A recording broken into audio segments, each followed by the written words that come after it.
Bene, ringrazio molto il Presidente Gerardo Ortalli, ringrazio il Consiglio di Presidenza per avermi invitato a tenere questa conferenza di 20 minuti. Io vi parlerò del tema delle epidemie dal punto di vista delle scienze cognitive, la mia disciplina, e in particolare di due idee, concetti perni che sono stati già anticipati nella relazione precedente, cioè ciò che hanno in comune tutta questa storia plurimillenaria che inizia nel 421 a.C., questa storia delle epidemie, cioè la paura che le persone hanno dell'epidemia, paura che è generata anche dalla incertezza di quando l'epidemia inizia, di quando l'epidemia finisce e incertezza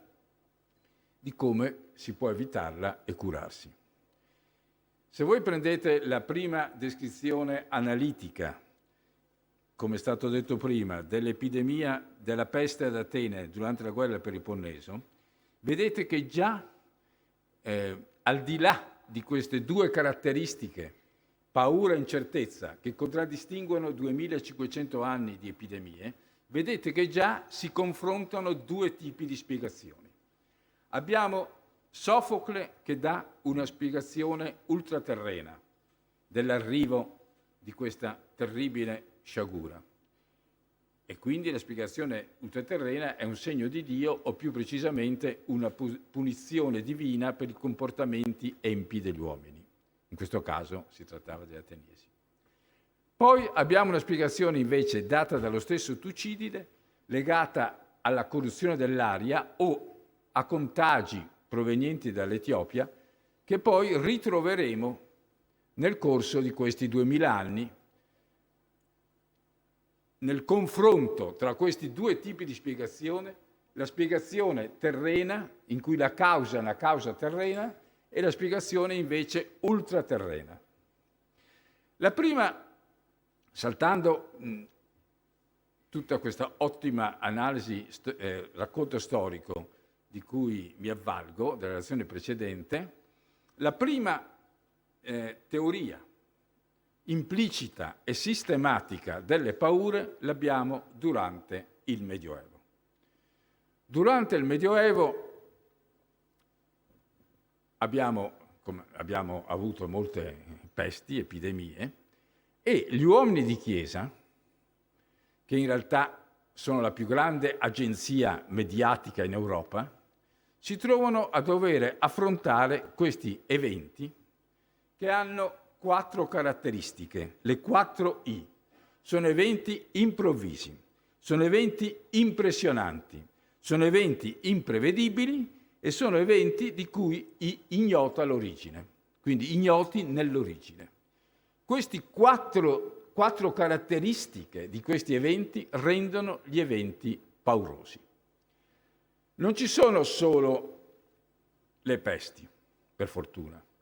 Ci sono anche le eclissi, ci sono anche persino i terremoti, inondazioni, tutti eventi però negativi. Tutti eventi che, se volete spiegare in chiave ultraterrena, sono punizioni mandate da Dio. La spiegazione naturalmente la spiegazione terrena c'è sempre. Ci sono anche gli estofanti, quelli che la Repubblica Veneta non riconosce. C'è sempre il tentativo, naturalmente, di trovare delle spiegazioni terrene, e queste vanno dagli estofanti di vario tipo, insomma. Però, in realtà, le spiegazioni terrene, fin dai tempi della corruzione dell'aria, sono poco convincenti.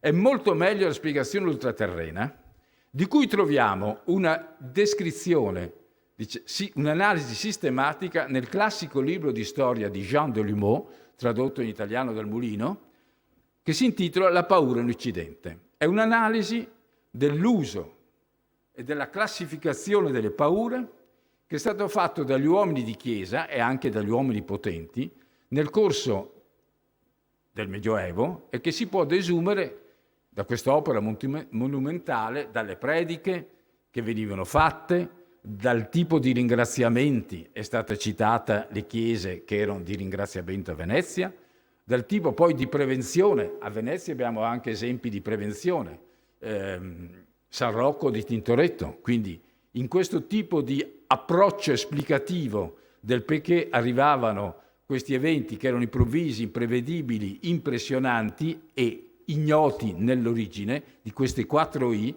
in realtà il sistema messo a punto e così ben descritto da Delumeau nell'opera classica monumentale La paura dell'Occidente è un sistema superiore. È un sistema superiore perché svolge anche 2 funzioni. Non solo spiega questi eventi, che appunto non sono solo le epidemie, ma sono sempre eventi molto negativi come segnali divini, ma anche riesce a incanalare le paure, nello spiegare l'evento, incanala le paure, le controlla e rende queste paure funzionali all'obbedienza dei precetti divini, che era il compito degli uomini di Chiesa. Quindi era un sistema coerente, ben fatto e che infatti prevale. Al di là dei tentativi, in genere truffaldini da parte di medici e così via, di ricorrere a spiegazioni terrene per trovare un rimedio da commercializzare, questo tipo nell'Occidente, questo tipo di spiegazione prevale, anche perché naturalmente la Chiesa era molto organizzata rispetto a questi tentativi sporadici di vendere rimedi e così via. Tanto è vero che la Repubblica Veneta, dove siamo noi, da casa mia si vede la Chiesa Salute e la Chiesa Redentore, si può qui andare a visitare vedere il quadro di Tintoretto di San Rocco, ma delle spiegazioni terrene non è rimasto nulla. Quindi queste erano anche le spiegazioni ufficiali, non solo accettate dagli uomini di Chiesa, ma accettate dai potenti. Ed era un sistema di spiegazioni coerente, sistematico ed efficace, perché in realtà ci credevano tutti, non solo gli uomini di Chiesa, ci credevano anche i potenti, che infatti ordinavano, richiedevano speciali prediche in occasione di questi eventi negativi. Una grande svolta avviene nella seconda metà del Settecento, una svolta nell'affrontare le 2 nozioni di paura e di incertezza, e questa svolta innesca il processo che porterà all'approccio poi delle scienze cognitive, di cui dopo vi parlerò. La svolta, bisogna sapere che Londra, che era il flagello, come tutte le città dove c'era la concentrazione, anche Venezia, le isole che pure era di isole, non era sufficiente, perché se aveva molti scambi tra le persone, non era importante solo la separazione, ma anche gli scambi. Difatti, come è stato detto, a Venezia sono state più terribili che a Milano, dove non c'erano canali tanti quanti a Venezia. Londra quindi fa un elenco delle morti, cioè vuole capire di cosa si muore a Londra. Fa un bollettino dei decessi. Questo bollettino dei decessi elencava le persone, l'età delle persone e perché erano morte. E naturalmente quando c'erano le pesti, il numero di persone morte per peste aumentava molto. La grande svolta nello studio della paura avviene quando si incomincia a domandarsi se è giusto avere così tanta paura dei pericoli. Pericolo, in questo caso, di morire. Un merciaio inglese, londinese, John Grant, commerciava di merceria, prende questi bollettini e fa un'operazione molto importante, anche se oggi può sembrare banale. Trasforma i dati aggregati della collettività in probabilità. Lui non usa ancora questo termine che verrà introdotto dopo, ma implicitamente trasforma questi dati aggregati delle morti dei londinesi in probabilità che un singolo londinese possa morire di una certa malattia, malattia che può essere anche la peste e così via. In questo modo cosa fa? Riesce ad avere una misura oggettiva del pericolo, per esempio della speranza di vita.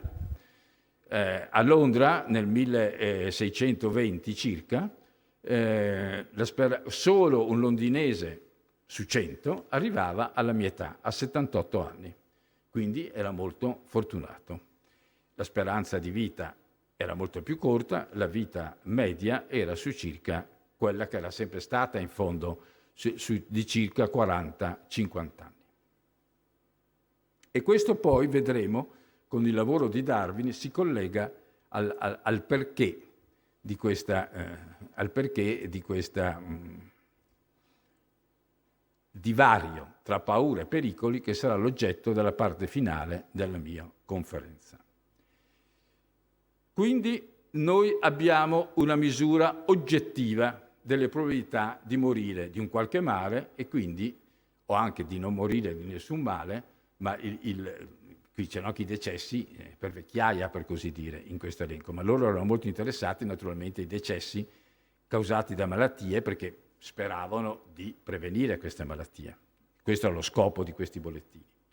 Questo libro del 1662 di John Graunt, di questo merciaio, ha un successo enorme. È uno dei primi soci, visto che parliamo dell'Istituto Veneto, della Royal Society. In tutta Europa questo salto epistemologico per cui i dati aggregati vengono trasformati in probabilità individuali di una persona, lunghezza della vita, probabilità di morte per una certa causa, probabilità di morte anche per peste, è un grandissimo passo avanti. Perché un grande passo avanti? Perché lo stesso Graunt e la cultura del tempo e la cultura illuministica, è il periodo in cui nascono le scienze, auspica che automaticamente, conoscendo la distribuzione statistica dei pericoli, ciò che è più pericoloso, le persone si sarebbero adeguate, avrebbero avuto paura di ciò che è pericoloso e non di ciò che è pauroso. E quindi le paure avrebbero cambiato funzione, avrebbero avuto soltanto una sana funzione preventiva volta a evitare le situazioni pericolose. Questo è ciò che auspicano sia John Graunt, sia successivamente Edward Lloyd, che è l'inizio dell'approccio scientifico all'incertezza. Perché Edward Lloyd, facendo breve una storia più lunga, era proprietario di allora si chiamavano coffee house perché prendere il caffè era una cosa raffinata, di una taverna a Londra. 20 anni dopo l'opera di John Graunt, Edward Lloyd ha l'intuizione di organizzare in una sorta di bollettino tutte le osservazioni che nella sua taverna facevano i capitani delle navi, gli armatori, che dopo i viaggi si recavano in questa taverna e si scambiavano le loro impressioni. Ebbene, quello che succede è che con gli Lloyd nascono le assicurazioni.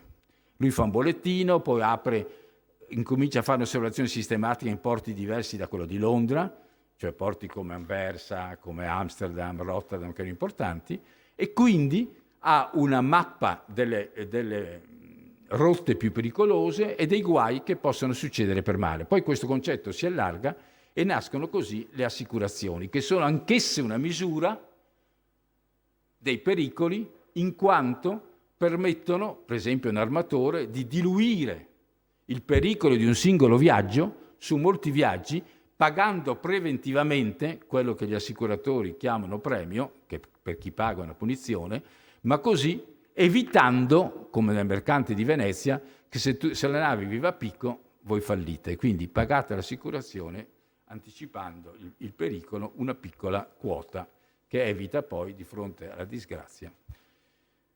Entrambi questi due approcci, quello di Graunt e quello di Lloyd, che avranno poi molto sviluppo, l'uno nella teoria probabilità e l'altro nella nascita delle assicurazioni, perché si può assicurare di tutto sapendo la frequenza dei guai, entrambi questi approcci danno per presupposto che le paure delle persone siano proporzionali ai pericoli. Questo però non succede. E come mai non succede? Non succede per il passo successivo di questa storia, per le conseguenze che abbiamo dell'approccio, diciamo, della lettura biologico-evoluzionistica all'organismo umano, che nasce con Darwin. Con Darwin l'approccio al funzionamento dei processi mentali viene visto come uno specchio rispecchiato dai prodotti, visto come un prodotto dell'architettura del cervello.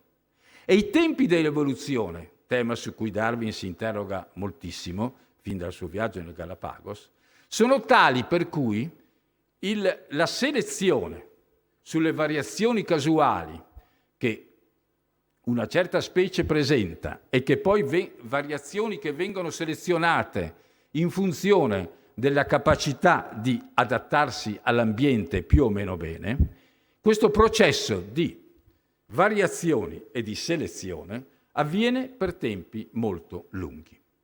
E questo spiega come mai l'architettura del cervello di cui tutti noi siamo dotati sia un'architettura del cervello che si è plasmata e che noi oggi abbiamo ereditato dai tempi di quando vivevamo come cacciatori raccoglitori, un periodo molto lungo prima della nascita dell'agricoltura, che sul globo è nata da 8.000 anni fa tra il Tigri e l'Eufrate, e poi gli indiani d'America, abitanti prima degli europei, ancora vivevano come cacciatori raccoglitori, non avevano l'agricoltura stanziale come si vede in tutti i film. Quindi un periodo molto recente. Quindi, in realtà, il nostro cervello si è formato quando vivevamo in ambienti in cui valevano le 4 I. Noi dovevamo avere, era molto adattivo allora, avere paura degli eventi improvvisi, degli eventi impressionanti, perché erano gli eventi oggettivamente pericolosi. Lo scollo tra la paura, il divario, come lo chiamo io, tra la paura e il pericolo, è un fenomeno molto recente degli ambienti di vita contemporanei con una scala temporale di tipo darwiniano. E allora, questo nella teoria, nell'approccio evoluzionistico alla storia dell'organismo umano e quindi anche del suo cervello, c'è l'origine della spiegazione per cui ancora oggi, malgrado tutta la tradizione iniziata da Graunt per la paura, iniziata da Lloyd per quanto riguarda l'incertezza, il rapporto tra le paure e i pericoli è governato da questo tipo di figura. Questo tipo di figura richiede una spiegazione un po' analitica. In questa figura che voi vedete c'è un segmento più pesante che separa la parte superiore dalla parte inferiore.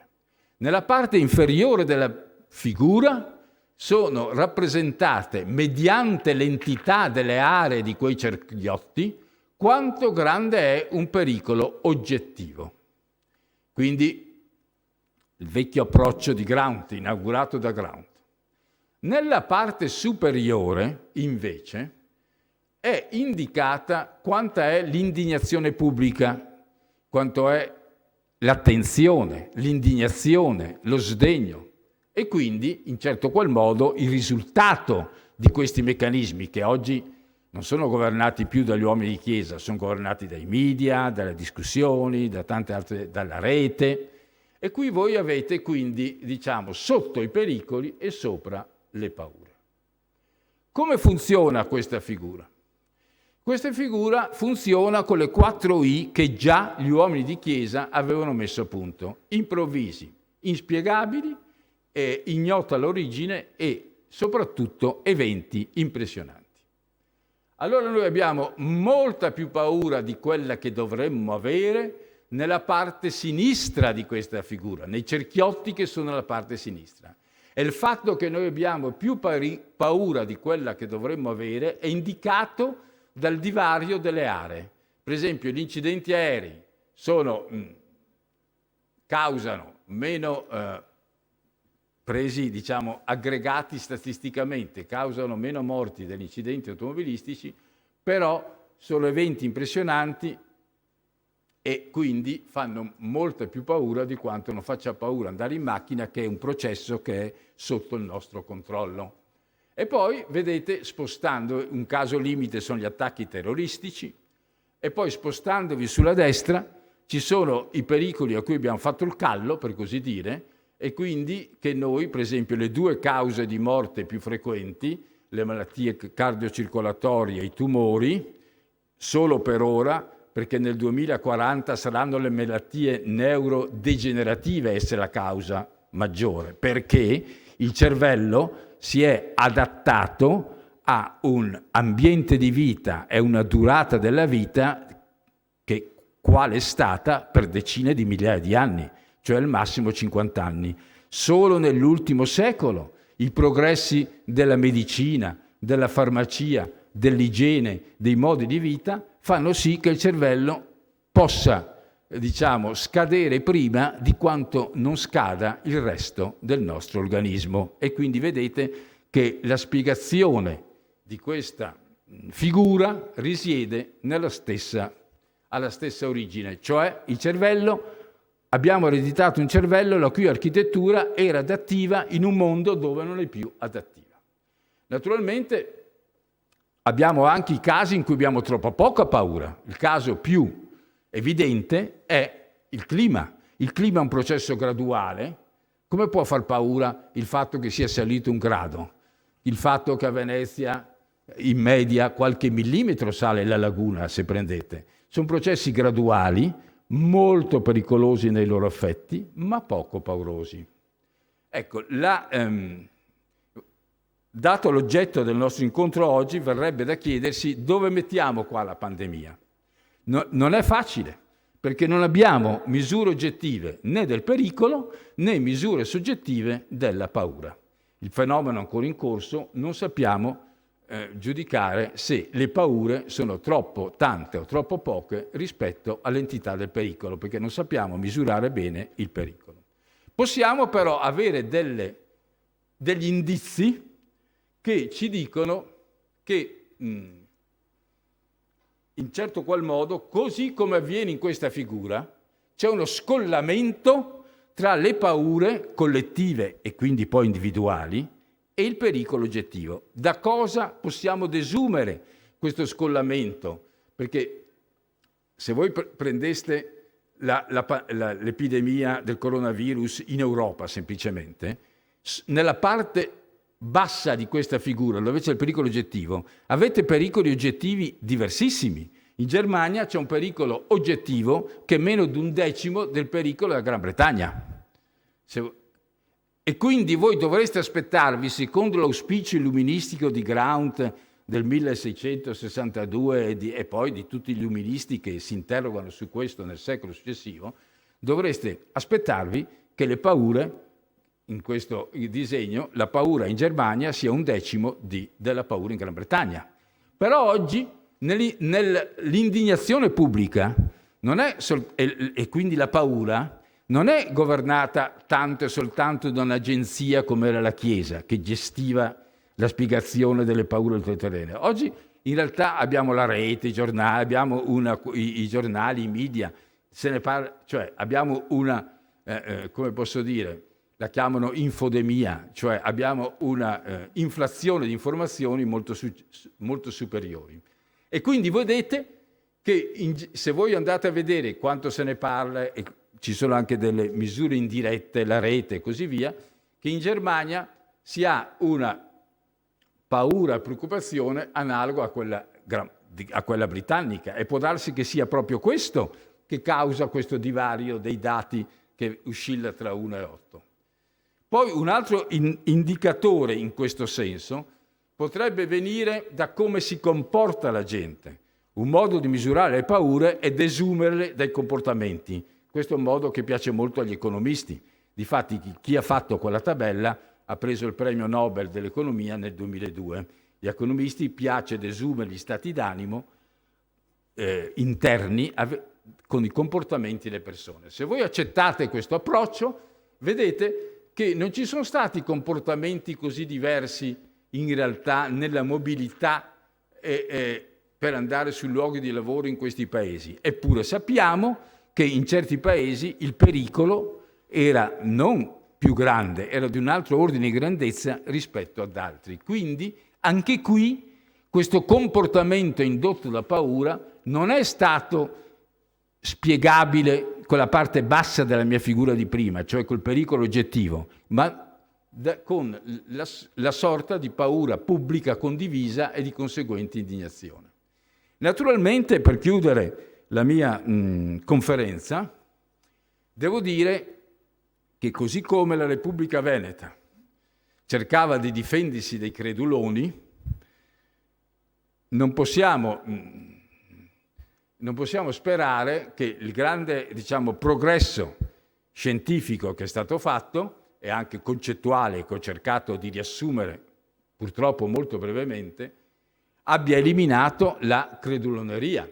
Se voi questa inchiesta fatta a fine marzo del 2020, pubblicata dall'Economist, mostra la percentuale di persone che crede che il virus sia stato diffuso da una potenza straniera nel suo paese, creato e diffuso. Vedete che in realtà, sì, naturalmente nella parte bassa, dove questa percentuale di persone che rispondono sì a questa domanda non è molto alta, però spiegazioni di tipo molto antico, come sono state molto bene esemplificate nella relazione che mi ha preceduto, sono spiegazioni che ancora in paesi come la Bulgaria, l'Ecuador, la Palestina hanno una certa credibilità. E questa è una credibilità di gregge, così come la pandemia si diffonde come fosse in un gregge, anche questa è di gregge, perché è condivisa da intere collettività. Quindi vedete che noi siamo ancora eredi di una storia molto lontana, che parte dai tempi di Tucidide e Sofocle, e che malgrado i progressi nel capire che cos'è la paura, nel capire che cos'è l'incertezza, un progresso fondamentale per l'Occidente, perché permette la nascita del capitalismo commerciale, cioè la misura dell'incertezza permette la nascita del capitalismo attraverso le assicurazioni, la finanza e così via, malgrado questi progressi, in realtà troviamo ancora oggi le 4 I famose che Delumeau utilizza per spiegare la paura nel Medioevo e troviamo ancora la creduloneria da cui la Repubblica di Venezia ha cercato di difendersi. Grazie.